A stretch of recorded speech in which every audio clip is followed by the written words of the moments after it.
Okay. Thank you, everyone, for being here for our fellowship-wide call put on by the BDA World Service Committee. The topic is Developing and Expanding Your Abundant Vision. 3 members share their journey in BDA. We will now hear from our first speaker today, who is Meryl, a New Yorker with a strong affiliation to Connecticut in the United States. She will be offering her experience, strength, and hope in regards to her journey in BDA. Meryl, our timekeeper, Kate, will give you a 10-minute, a 5-minute, and a 1-minute warning during your share. We are so looking forward to hearing you. Thank you very much, Mary Jane. This is Meryl. I'm a debtor and a business owner, and I'm here because I don't want a debt today. And that's why I continue to come to DA meetings. So since this is about the journey, I'm going to talk a little bit about what it was like and then talk about vision. So when I came into DA, I came in 1985, and I was at the time homeless and a corporate vice president, which takes some doing, but a self-destructive, card-carrying DA person before they're a member can certainly manage that, and I did. So I was about 6 months as what they call middle-class homelessness is couch surfing, no place, no paying rent, living on the bounty of people, friends, family members, even clients, until I ended up living with my brother and his girlfriend. And she was in another program, as was I, but she had heard about DA, and she told me about it, and we went to our first DA meeting. And I thought I was going to support her because, of course, I didn't have a problem. I had walked out of an 8-year marriage with nothing except a suitcase, without a plan, and ended up with no home. And it was not pretty. I went to my first DA meeting. It was in the Greenwich Village, the West Village of New York City, at a hospital, very popular meeting. And I went in, and I sat and I listened, and I thought I was sort of hearing what people said. When I went to stand, my knees buckled, and I fell on the ground. Because what my head blocked, my body heard. And I came back the next week. There weren't very many DA meetings at the time, and very few in the entire country, very few in the entire world. And I came back, and the exact same thing happened to me. And I realized there was some big impact here for me. I learned a lot of things in the next 2.5 years, as I, tried to really grasp what this program was about. And I was fortunate that, the very early members kind of took me under their wing, including one of the founders, and, gave me a lot of really good insights. Like one of them, because I really could not, this didn't compute at all what you were talking to me about. And he told me to get on a cash basis, to not use other people's money, and to get the word borrow out of my vocabulary. Those 3 things served me in good stead, and I did get to a place of abstinence. And within about 2 years, I had paid off my debt. I had an apartment I was renting, and things were going okay. And approximately 2 weeks after I got out of debt, my ex-husband's creditors sued me because he had left the country. And boy, did I complain a lot about that. And the founder and another person in DA really took me aside and said, that's your naivete. You don't read the fine print. You don't understand that a married person has obligations. And grousing and complaining, I went and I negotiated, because now I knew how to do stuff. I negotiated with the credit collection agency for starting when I could pay something, because I just started a new job, and also the payment amount. And I said, I can't pay you what you want, but I can pay you this based on what my pressure relief group helped me with. And I said, and if I make more money, I'll pay you a higher fee, which they thought, of course, ridiculous, never happened. But I did do that. In fact, in the next couple of years, as I was healing from my DA disease and started to earn a lot more money and asked for what I was worth, I did give them more money.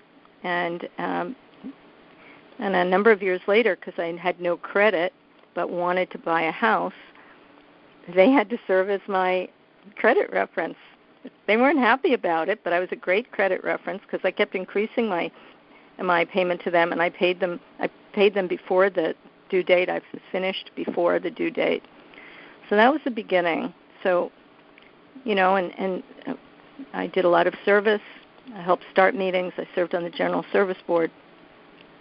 Meantime, the DA disease was still working on me. And, almost 25 years later, circumstances. It says very clearly in our step book, which I love, it says we do not debt because of circumstances. We debt because we're debtors. And my parents were both sick and dying, and I took my hands off the steering wheel in terms of, monitoring what was going on with me. I pulled away from DA, and in the year that my parents both died, I incurred $120,000 of IRS debt by just not paying taxes, not paying attention, and being out of DA. And on June 1st, 2010, I limped back into DA, and I've had solvency. I've had abstinence since then, and I have $8,000 still to pay off on that debt. So that's kind of my trajectory. I started my own business about 6 months after what used to be called Business Owners Debtors Anonymous started. And I started there. I sort of sat in the back of the room trying to understand what they were talking about, because I never thought I wanted to start my own business. My father had bankrupted a couple of businesses. My brother had. My ex-husband had. I associated starting your own business with bankruptcy. So as a DA, I certainly wasn't going to do that. But, I sat in those rooms and I understood, I was out of debt when I started my business. And so that was a pretty good way to start my business. And I had some cash reserves because that's what I did, start them no matter how humble. And I started a business. I was pretty naive about it, and I can't call that a vision. It was a business, but it wasn't necessarily a vision. It was something I was good at, which is professional research, and I did some fantastic studies along the way for the corporations that I'd worked with, and then I got a specialty in my own business, and I had 7 people working for me. I had a pretty substantial overhead, and I drove myself into the ground, unfortunately. I worked really, really hard, harder than working for anybody else.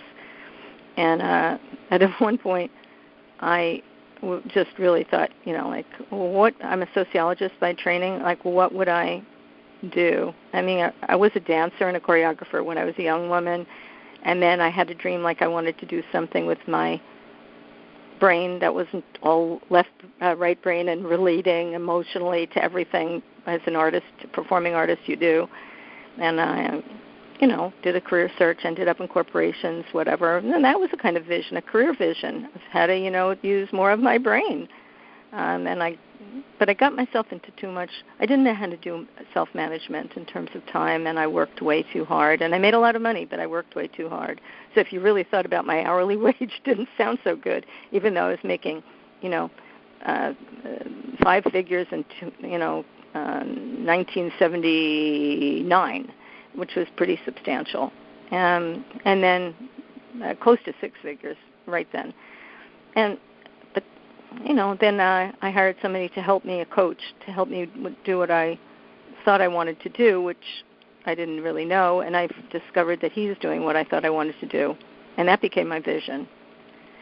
So now, up until this point, whenever I had a dream, it really was a hallucination. And I love this little saying that floats around in the different 12-step programs: a vision without a plan is a hallucination. So I had a lot of hallucinations.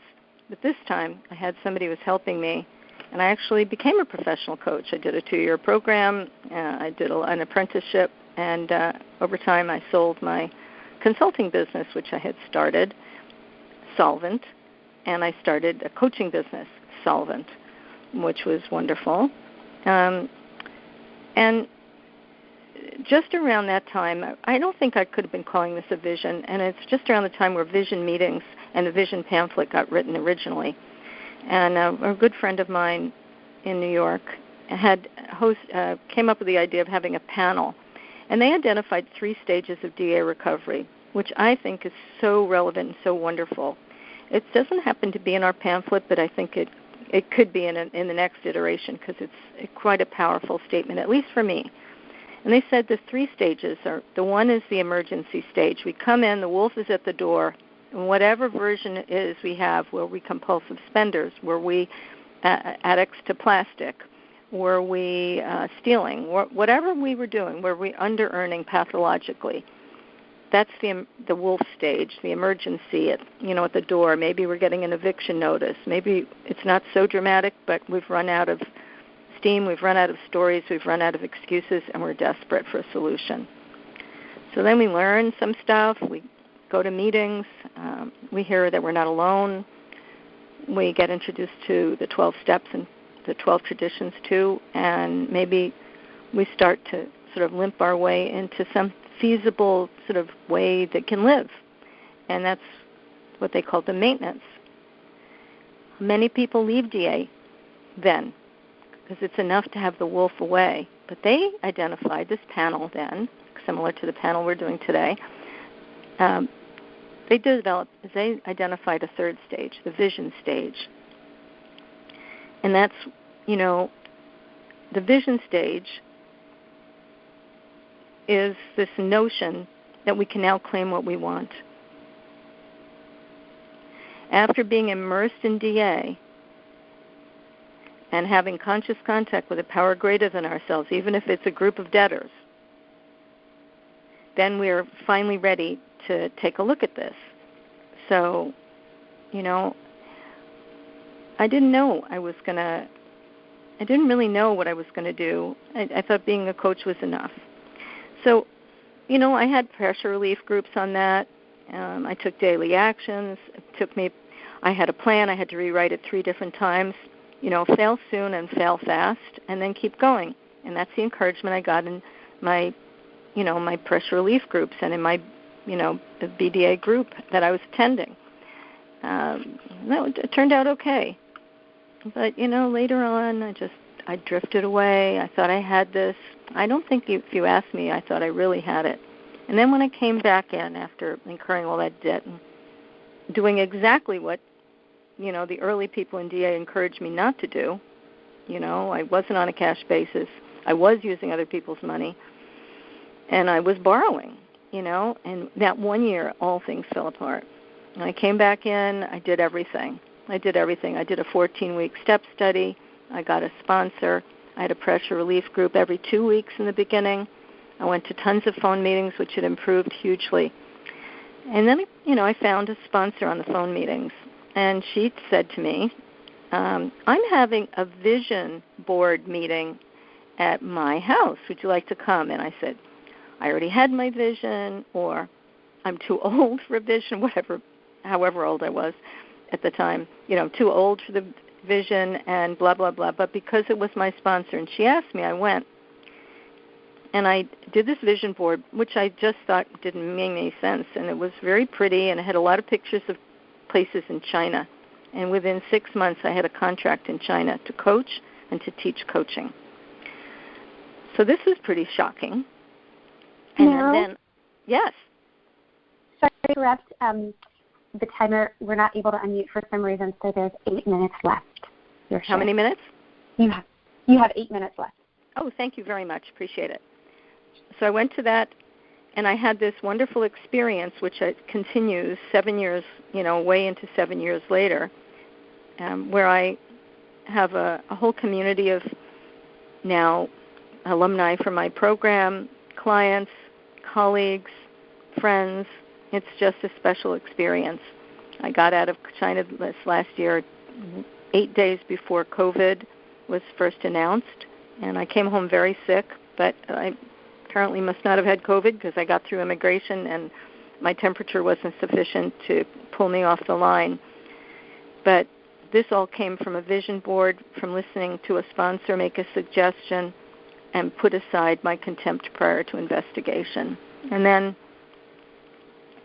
I had to become very careful about vision boards because about a few years later, I had this idea that I wanted to help the country of Cuba. My parents were big Cuban music lovers. My mother was a professional dancer. My father was a ballroom dancer. We always had Cuban music in our house in the summer, and Cuban food and Cuban musicians, and they were doing dancing. And I decided I want to help Cuba. I want to bring coaching into Cuba. It's absolutely ridiculous. How can I do this into a totalitarian country? Who am I? I don't even speak Spanish. But I had this vision, and I had a monthly PRG on it. And I spent a week doing a retreat for myself to write my plan. I tried to contact I had a wonderful plan. It didn't work. I had to have a fallback position. That didn't work. And then one of my former students from NYU, when I was the head of a program there, decided she does speak Spanish. In fact, she's from Argentina, that she would come with me. And, not only in DA do we not have to do everything alone, or in BDA, she decided to come. And, I brought the plans to her that I had worked on with my PRG. And she came up with another way, a great way, and I funded this trip to and do an experiment. Could we find people who would want to be coached? And it was an astounding experience. 5 minutes, Meryl. Thank you very much. It was an astounding experience. All the while, I'm checking in with a PRG. When can I make this? It was never going to be a profitable thing. This was really about social impact that I wanted to have. Shortly afterwards, I was asked to do something in Russia, bring coaching into Russia. Similar situation. In Cuba, they told me that nobody had asked anyone in Cuba what they wanted or how they felt in 50 years. And maybe nobody's asked anybody in Russia. So these are amazing. So both my values came to life. The vision brought my values to life. Did I know I had those values? I knew I wanted to have massive impact on people and have people be able to realize their potential, not just in the program, which is clear that that's really an important piece. But, I got a spiritual solution to my life. I operate from faith instead of fear. Not that I never have fear. This saying you hear in programs sometimes, courage is fear that has said its prayers. So I'm now working on a world peace initiative with people from many countries. I'm working on another one on the future of work. My business is, a lot of my contracts are frozen because of the work I do in big corporations. They've frozen their spend on leadership development. I'm actively involved in learning and growing. And is that not what it says? And in our 6th step, it talks a lot about that. So I can definitely say I'm a step geek. I work a lot with my sponsees on the steps. The steps have informed my life. I didn't have a plan for living. My business is well known. I've received awards in my business. And, when I was first sued by my ex-husband's creditors and I was worried now, this is the end of my life. When my parents died and when I left the program and I was so ashamed to come back into the program, because, what was I thinking? I was Miss DA, as if any of us is, or Mr. DA. I have clay feet, which means I have a disease which is just simply lying in wait for me to be passive and not to have conscious contact with a power greater than myself. But in DA, I found the power to arrest my disease, one day at a time, hopefully permanently at this point. My business thrives.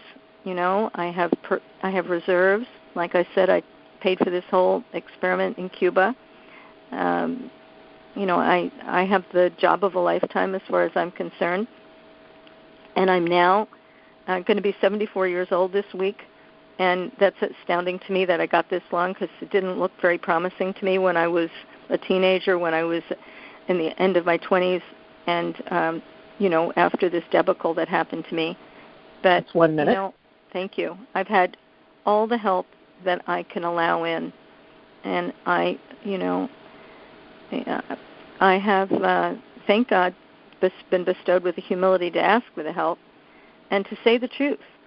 I have not been struck white as the driven snow of my character defects or the vulnerability, to debt, which has beleaguered a lot of people in BDA, especially in this time of COVID, with enticing loans for people and things like that.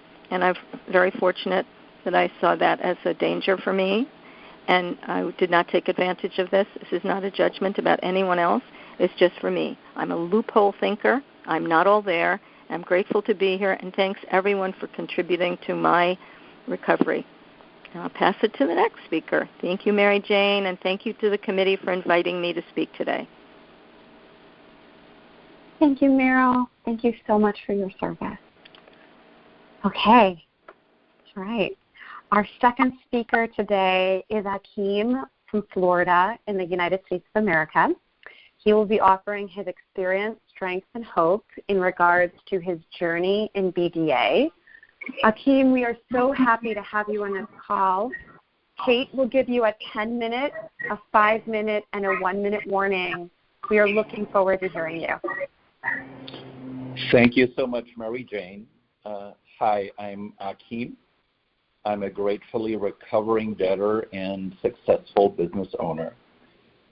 And when I think back, I feel really blessed that my very first DA meeting, which was in Manhattan in the West Village in October of 1991, it was a visions meeting.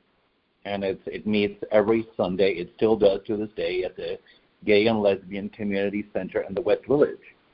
And this is what I remember of that meeting. It was a lot of people, I think about 50 or 60 people. And I remember people sitting in two circles, an inner and an outer one. And the meeting began by everyone in 2 sentences or less stating their vision. And that would take about 20 minutes. And I went to this meeting for about 2 or 3 years every Sunday. And I would hear visions like, I would like to win an Academy Award by the time I'm 35. Or I would like to earn $1 million by the time I'm 40. Or some visions were not that specific. But I remember whenever somebody mentioned a big vision, like I'm going to win this Academy Award by I'm 35, my mind would immediately go, well, that's never going to happen. That's just a little delusional. So my judgments around other people's visions were astonishing. And there were obviously all judgments that I had about myself and my ability or willingness to think big and dream big. And I was thinking, so I have to say something as we go around. You could pass, but you have to say a vision. And this is a vision I settled on at some point. Because I would go to this meeting for a long time. The question was, is my vision going to be something very specific, or is it going to be something more, what I call essential? So the vision that I came up with is, I am a channel for personal and global transformation, and I consciously experience love every day. So every Sunday, I would say, I'm a channel for personal and global transformation, and I consciously experience love every day. And I remember a conversation with one of my friends at the meeting 3 or 4 years later. And I laugh about it now because he came up to me after the meeting and said, he said to me, I used to think you're full of shit. But I realized that is actually what you are creating and doing. And I remember I used to think everybody else was full of shit. And it just moves me profoundly to think the degree to which before we get clean or clear on this program, we judge our visions. Now, one thing I had a career in show business. I was 36 when I came into program, so it's sort of interesting for me to speak about this. I'm 64 now, so much of my adult life has been spent in this program. And I had just left a career in show business in which I had made an okay living, never a lot, but I was working in it, and I'd taken a year off to live in a small Caribbean island and become a windsurfer. And it sounds really sexy as I say it, and we can tell many versions of the story. But the point is, I was living financially very close to the edge in the Caribbean. I never knew how much money I had in my account. This was before there was internet access. And I had a friend of mine in New York who I think it was my neighbor, who every week would file fraudulent unemployment claims for me because that system in New York had just gone on computers. And so this whole thing was just, from a DA perspective, insane, even though I have some lovely memories of living in Tobago, which was the island. So when I came back, I was broke. I had to work again. Working in show business had been toxic for me, so I need to figure out something else to do. The one thing I learned very quickly in program, I had like a really sucky relationship to money, meaning if you were a person who had a nice house and had material things, in my mind, it was just clear to me that you were a total asshole. Yes, you had things, but you had a boring life. And while I was a poor person, my life was way cooler. And this is how I talk to myself about money and earning. The example, the depths of my bottoms when I had them early on, I want to just create a context, was when I went to program, I was living the East Village of Manhattan, but before I was living in Brooklyn near the waterfront. And there were times when I didn't have enough money to get on the subway, and I would either jump a turnstile or I would walk across the Williamsburg Bridge, which would be about an hour and a half walk to get to my work, and which meant I would arrive sweaty and stinky and smelly. There are many other stories like that, but I trust that it gets clear. So in the beginning, DA was for me about earning. I got to BDA much later, and ironically, there was a BDA meeting around the corner from this First Visions meeting, and the BDA people really freaked me out because that meant you're willing to create a life where you don't have a regular salary. I was realizing I needed to earn a little more, but the idea of having a business where you didn't have a steady income, that just was really, really scary. I did all the basic tools of the program. I had a regular pressure relief group. And it was very helpful because we say this program is not about money, but when you don't have money, it's about money. When you can't pay your bills, it's about money. And it was very helpful to talk specifically about money. My pressure relief man at the time and my sponsor was working as a freelance editor. He was making $375 a day. And I was doing some freelance workshop things for which I was getting $250 a day. And I thought $250 a day was really cool, and I couldn't imagine getting to $375 a day. But knowing that he was making $375 a day, I said, well, I can probably do that as well. So just hearing other numbers and having the courage to earn more was really, really helpful to me.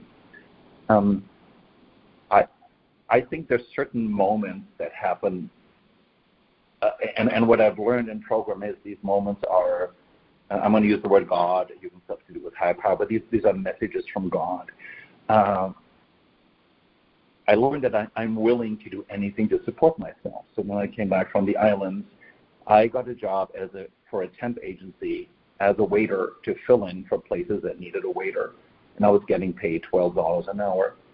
And every morning I would call, say, do you have a job for me? And then one day they said yes. And there was a place down on Wall Street. They needed a fill-in waiter for lunch. And I just said, dear God, please let me have a good attitude about this.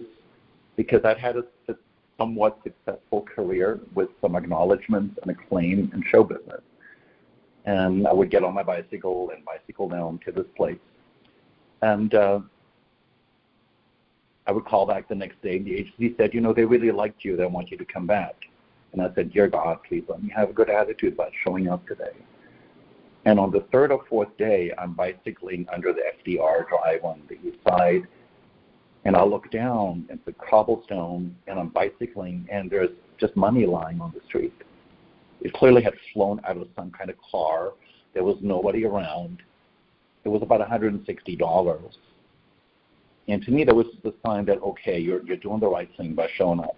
I felt like a real gratitude at that point. The other thing, I already decided in the Caribbean that I wanted to do some writing and more writing. And I got some action buddies in DA who are also writers. And we started a DA action group. Really by accident, the people I connected with were gay. I'm a gay man. So it became a group of gay writers. And we met regularly. And then it grew. And there were other writers who wanted to join us. And I'm talking about this because these are tangible DA actions. And then it actually became more than a DA action group. And we said, gosh, maybe we should just find a place where we read our work. And we approached one of the really well-known venues in the West Village to see if we could get a night and do our readings. And we did. And then we started inviting really famous writers who we loved to read with us in public. And everyone said yes. That's 10 minutes. And all of us got published at that time. So these were tangible actions. At the same time, I felt like I probably should go back to graduate school. And I remember a pressure relief group with where my pressure relief man, Gregory, and I remember the coffee shop where we sat, and I mentioned this, and he said, you can pay for it cash. And that was as if lightning had struck me in that moment. I was clear I was going to go to one of the two better-known universities in Manhattan. I felt like I had enough self-esteem that I deserved that. The idea that I could pay cash for graduate school just had never occurred to me. It seemed absolutely impossible. But one thing I learned in that visions meeting is that I'm allowed to have my visions without knowing how things are going to manifest. So without telling the whole story, I went to one of the two really good schools for 5 years part-time and got my master's degree and paid for it cash. That never would have happened without my pressure relief man saying that to me. And I'm just so grateful for that.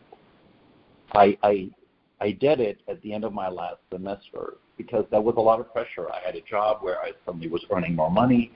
But the point is, I got my degree and there was no college debt.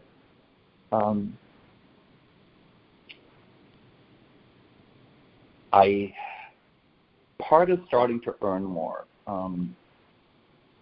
I got a book contract at that time to write my first book. I've written 3 books. It's a juicy story about how I got it, and it takes time, so I will skip that story. But and I knew that once I write my first book, I work in the personal development space, I probably need to have my own business because I'm sort of an author and people see me as an authority. This is the first time that I started to earn more money than I needed. So I joined a business, I call it a business think tank or like a business mastermind group in Manhattan. And I want to stress that because I don't do anything alone.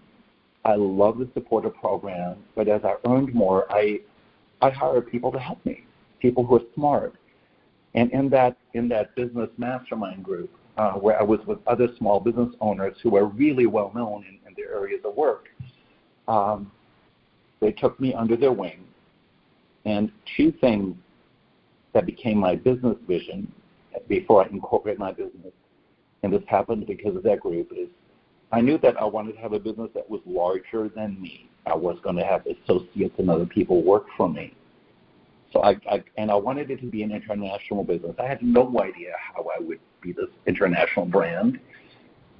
So the business was not Akeem and Friends or Akeem and Associates. I gave it another name. And this really saved me in my long-term career. I said my business model was I will only work with really large corporations of at least 2,000 employees, because if we do a good job, they'll just keep hiring me. I didn't want to constantly chase clients. And with that, I launched my business. At the same time, so I was finishing graduate school, I had a book deal, I launched a business, and I remember a walk through the West Village at the time. The West Village during the week in Manhattan was just this beautiful, quiet place.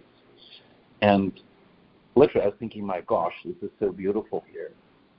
And a little voice said, so what do you love about living here? I was living in the West Village at the time. I left the East Village. And the voice said, it's quiet, and you're close to the water. I was 2 blocks from the Hudson River. And the alarm bells went off and said, if you want quiet and close to the water, you don't need to be in Manhattan anymore. And 6 months later, I had moved to a beach town just north of Miami, where I've been living ever since. So part of my vision for myself has been to be close to the water, to, whenever possible, go to the beach, spend an hour at the beach every day. Sometimes I would travel, so I wouldn't be here, but I go to the water a lot. Part of my expanding vision also was that I'm allowed to have things. Not because I'm a materialistic jerk. I don't have to justify, just because if that's my vision, I'm allowed to have my vision.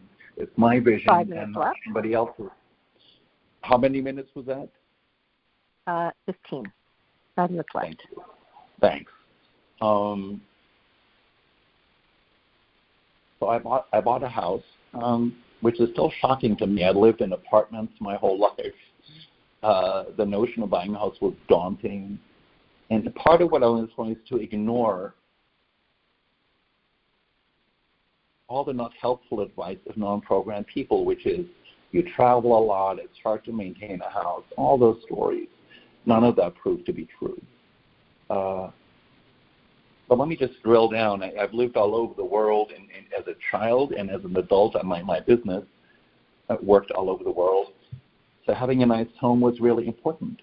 So in the 2008 downturn, where properties became very inexpensive, I had another vision. I wanted to have a home that had 2 houses on it, the house where I lived, and I wanted to have a guest house so I can entertain friends and have a proper office, and I wanted to have a lap swimming pool because I'm a swimmer. And that seems so obvious to me right now to say that, but when I entered program, I would have chastised myself for saying that I want that. And that is how I live right now. When my mom turned 92, she lives in Germany, she had a stroke. I ended up spending a lot of time over there taking care of her matters, and I realized that the business I had created, which I loved, but it had 8 associates. We truly were an international business. We had amazing clients. But I wanted to simplify my life. I didn't want to do it all anymore. And I sold that business. I made that decision as I was tending to my mother. And it sort of floored me that it was something that I had created that had value and that somebody was going to give me money for because I had great clients and great intellectual property. The other thing that I've learned through programs is that, we don't do anything alone. So I value people. I'm proud to say I treat my people really well. People love working for me. I pay them well. They get bonuses over Christmas. I've never not paid somebody in time. That just should be normal, but at a time when I couldn't pay my bills back in the days, that was sort of staggering to contemplate. So where is my vision now? I sold that business. I have another business in the personal development space. It's simpler. I have one person on salary who runs the administration for me, so I get to do what I want to do.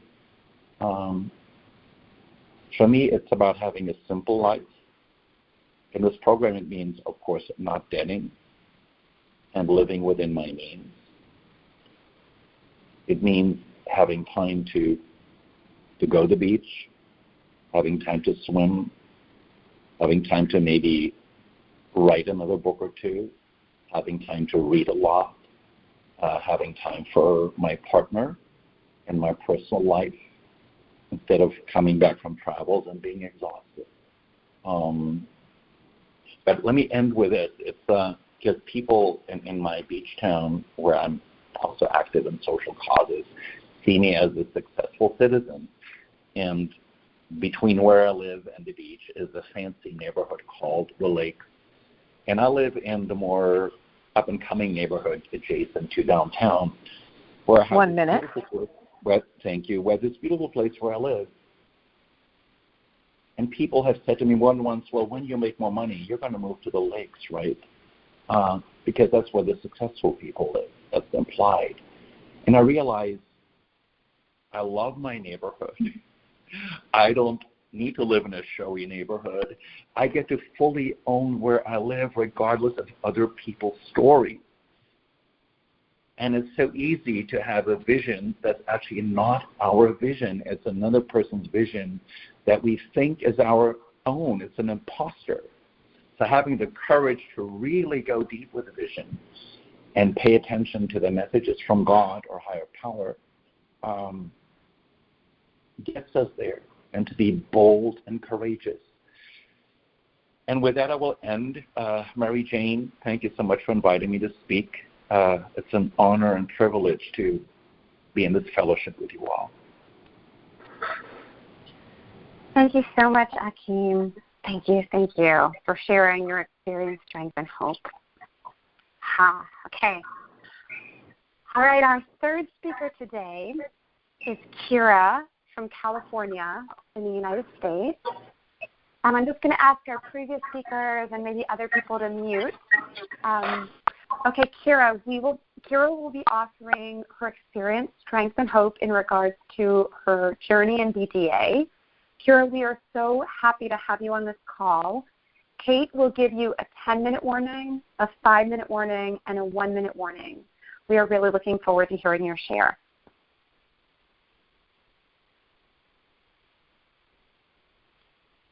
Kira, you might have to press *6 to unmute. There we go. Can you hear me now? Yes, perfect. Thank you. Great. Okay. Thank you, Mary Jane. Thanks, everyone. Thank you so much, Marilyn, Akeem. Wow. I'm so glad, Mary Jane, you mentioned taking notes. So I went and got a notebook when you said that, because I was just so blessed to hear so many pearls from both our prior speakers. So I just feel inspired and humbled and energized to be with everybody today. So my name's Kira. I'm a recovering compulsive debtor, under-earner, and business owner, and it's a privilege to be here. I started my recovery journey, I think 31 or so years ago. I walked into a Debtors Anonymous meeting for the first time, I think 29 years ago. It was 1991, and I was here in the Northern California, Sacramento, and I was in another fellowship, and there was a lot of smaller programs around town, and someone I think it was the AA folks, had graciously put together all these little starter-up programs, and they had like a clearinghouse list of where all these other baby programs were that had 1 or 2 meetings. And I was just in need of a meeting one day. I was able to get hold of that list, and I thought, well, I can't find a meeting in this other fellowship, so I'll just try this because I just believe in the 12 steps, and I just need to be in a room right now. I was just feeling really scattered and lost and desperate. And I ended up sitting in my first DA meeting, and I will never forget it. I remember exactly where I was, and I remember these 2 women who looked like the kind of women I wanted to be. They were older than me. They were attractive. They looked like they had their act together. They were serene And that I'll never forget, and there was probably maybe 10 people in the room, maybe less, and I'll never forget the two words I heard that just galvanized me. They talked about vagueness around money, and they talked about relief from pressure. And then seeing these two women out of the group of 8 or 10 look like what I wanted to grow up to be, and I was probably in my late 20s at that point. I'm 56 now, almost 57. That and those two words made me go, I don't know what this is, but I think I need it. And so I ended up my hitting bottom had also led me to, I was a real goody two-shoes with money. I was a good bill payer. I felt like I paid all my bills on time, and I was Miss Perfect, and I had outstanding credit in my 20s. And then I got out of a really addictive relationship with kind of the addictive bad boy from the wrong side of the tracks. I was a manager in a Fortune 500 company, and my self-esteem and my heart was shattered. And I remember I was 27 years old, and I remember making a decision, since I was a manager for this corporation, that I needed to buy my first house. And I was darned and determined I was going to do it no matter what, because it would make me feel like I had something or enough to show for my life at the age I was, and it would overcome how shattered I was at the breakup of this relationship. And so I started looking for a townhouse, got a realtor. I made decent enough money on paper that I didn't, it was no trouble to get that in shape. But then it was the first President Bush, and in the midst of trying to close on this little townhouse, it was the market had been going crazy. It was the first Gulf War, and and it had been that big boom, and the little townhouses were going up like $1,000 a week in price, and then by the time I was ready to close on this little townhouse, the price was the highest they'd ever been, like crazy. And right at the point of the recession being declared, they took it off the SBA small business loan approved list because of some construction issues, which means instead of having 5% down, I needed 10% down, and I didn't have it. I had stretched myself to the breaking point. This was before DA. This is what got me into DA. I'd stretched myself to the breaking point to try to make that 5%, and I didn't have the 10%. And someone approached me and said, "This isn't really legal, but if you want, we can loan you. My partners and I can loan you the other 5% at 16% interest, 16% interest, and then you'll file a second mortgage the day after your mortgage closes, and you'll owe us whatever it was." It wasn't much. It was, $6,000, whatever it was. Anyway, so I did it, even though everything in me, I already had several years of recovery in another program, so everything in me was screaming no.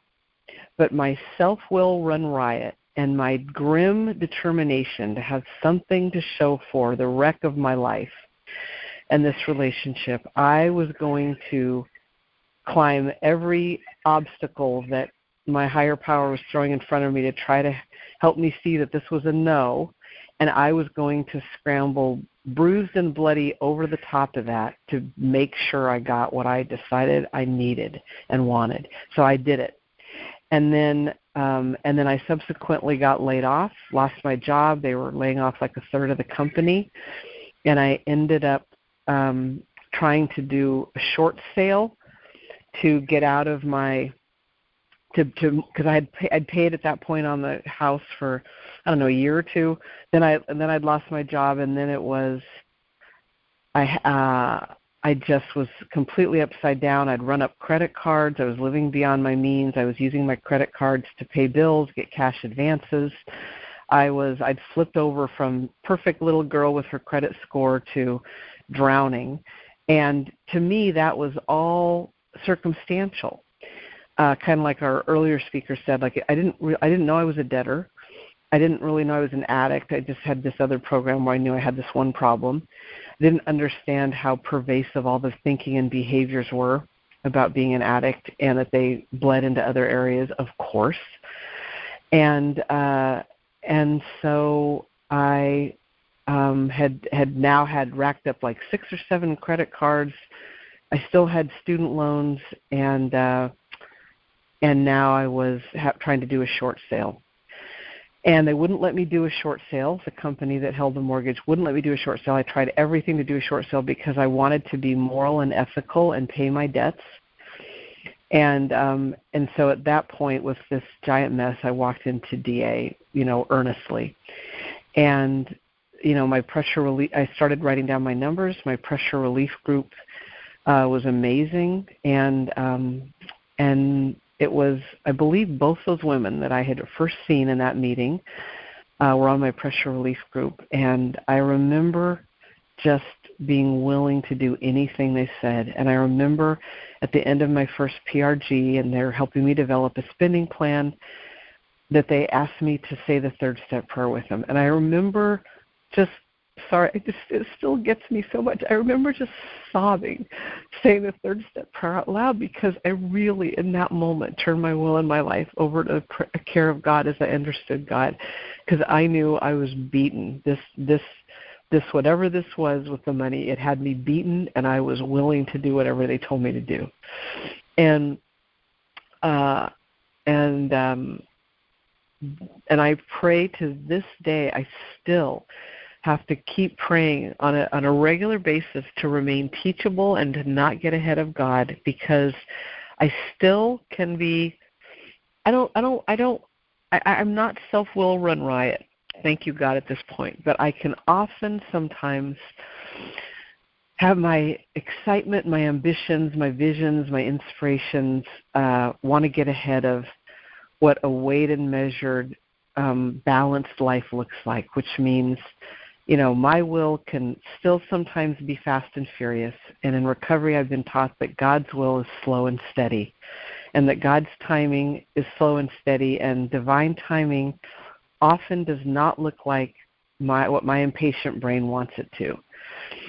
So fast forward quite a bit, because I want to be mindful of the time. That gives you, that just gives you a sketch of how well I qualify to be in this program. So many, many years and many visions and many PRGs and almost 29 years of keeping, over 29 years, I think, about 29 years of keeping my numbers. 10 minutes. Thank you. It took. I spent 9 years doing debt moratoriums and slowly paying off my creditors. And I could have paid it off faster, but I did that because my PRG, I had no cash reserves, and my PRG wanted me to, start to build up cash reserves and be able to have money so that when the washing machine broke or my car needed new tires, it wasn't an emergency or a crisis, and I could pay for that with money I had earned and saved. And that was a drastic change in the way I did my money, and that was a concept that was really new. And I a year after I got in DA, I fell in love with the guy who became my husband, and thank God is still my husband. And he had just kind of started to become aware that his spending wasn't really cleaned up. So we were very lucky that we were a little bit on the same page, although he didn't work a program like I did. But we were fairly congruent in wanting to be mindful of our money. So we both had debt we had to get out of. And I think it took me 9 years to get out of debt. Maybe, I'm not sure how long it took him to get out of debt. And then ever since then, we've worked at having a partnership to build our wealth. And so my business journey, I'll be brief. I was an artist. I had a degree from UC Davis in studio art. I went right into the corporate world and the Fortune 500 world. And then thanks to visions and BDA and visions meetings, I realized I wanted to be an artist again. I went back and had a 12-year career as an artist, but was doing a lot of under-earning and got in a real toxic, it was a very toxic relationship I had with the gallery owner. And so I left, and so then I stumbled into my next career, which was art consulting, which was this beautiful marriage of my business training, which I'd had some incredible training in Fortune 500 companies, and my art career, and became an art consultant. And after doing it under the gallery owner's shingle for maybe a year or two, I told them, I said, this is what I was born to do. This is a culmination of everything I've ever been. And we agreed I'd take one client and leave the rest. And that's what I did. And I actually was sneaky and dishonest. I took another offshoot of another of the client he let me take, and I went back a year or two later and paid him 5% of what I'd earned from that part I didn't tell him about in the first year, which is what I should have done in the beginning, and made a financial amends. It was definitely substantial, and gave him a check. And so now I have had this business on August 1st. It'll be 14 years. I got as many as 8 employees at one point. That was too big for me. I now love having 3 full-time employees and someone who's been with me almost 10 years that does all the HR and accounting. And so she's basically our controller. And so those 4 people and myself are the heart of it. And then we have a couple of part-time moonlighter, 3 of those people that work for us. And I've been able to speak at 2 national conferences. We work with in the sectors we work in. We work with the biggest, largest corporations in that sector on the West Coast, and we work with the presidents of those corporations and the directors and the vice presidents and the leaders. And that has, that's what's built over 14 years. I'm now, my heart has brought me back to wanting to be an artist again. So for the last 6 years, I think, I've worked 4 days a week in my business. COVID has allowed me to have the courage to take the next step, which is to now work 3 days a week in my business and get my team used to that. And I have hit bottoms a couple of times in the business where the personalities of my employees, my blind spots as a business owner and a manager have really caused some heartache and setbacks that were extremely painful. And I've had to go get some outside help, kind of like other speaker mentioned. I hired actually a coach and a coaching program for small businesses. I got back with my PRG people. I ended up doing some therapy work. I had to work really hard at some stuff that had happened in the business, and I had to see my part in it and figure out a way to get 15 minutes. clear of it. Thank you. And so I've done all that work. I've worked really hard at that, and now the employees that I have with me, like I said, one's almost at her next month will be her 10-year mark with us. One I think is coming on 8 years. One's almost at 5 years, and the newest member is at about 7 months. And the longevity of my people and treating them really well and loving them and learning to be more generous. And I thought I was very generous, but I also had a really like, you're lucky to have a job, and this is an awesome thing, and you should be happy, you should be grateful to be here. I had a little bit of that kind of attitude as a business owner, and I really, really, really had to unfurl my clenched hands around that and look at my next level of generosity and where my own under-earning and fear was having me think the other way. And that was a painful lesson. I feel like I'm still learning that lesson. And now as a visionary, I'm much more, I've always been service oriented. I do more and more service work in and out of my 2 programs, more outside philanthropy, and being an artist again is something that COVID has afforded me and the 3 days a week has afforded me, and I've started to sell again. Ironically, the first folks I've been selling to is my own business. I didn't mean to do that, but it happened outside of me, and I'm delighted to embrace it. And I continue to pay myself 6 figures. My business is just right at the 7-figure size, and I'm looking. I had another vision come to me where I realized I had a kind of a prescient feeling of I'm actually I'm hoping to get to earn more money back being an artist again than I did even being the business owner. And so I just, for today, I'm so blessed I get to do both. And I'm very grounded in the steps and the traditions and the principles and PRGs, and my deepest love is the love that I feel like I have for my God that put my talents, my treasures, and the desires of my heart in my heart, and out of the wreckage of addiction has given me the recovery and the tools and the programs to have a second chance at my life and who I feel like I'm meant to be. And I feel like I'm living that life today. And my worst day in this life is a million times better than my best day face down in my addictions. And I am beyond blessed that there is such a thing as DA and BDA and visions. And I'm so grateful to everyone who probably does a lot more service than I do that makes all of this possible. And thank you for having me be a part of this call today. This is Kira from Sacramento. Thank you so much, Kira, for your share. That was wonderful. And thank you to all three of our speakers. At this moment, I'm going to go ahead and end our recording. So if you can, you all just give me 1 second.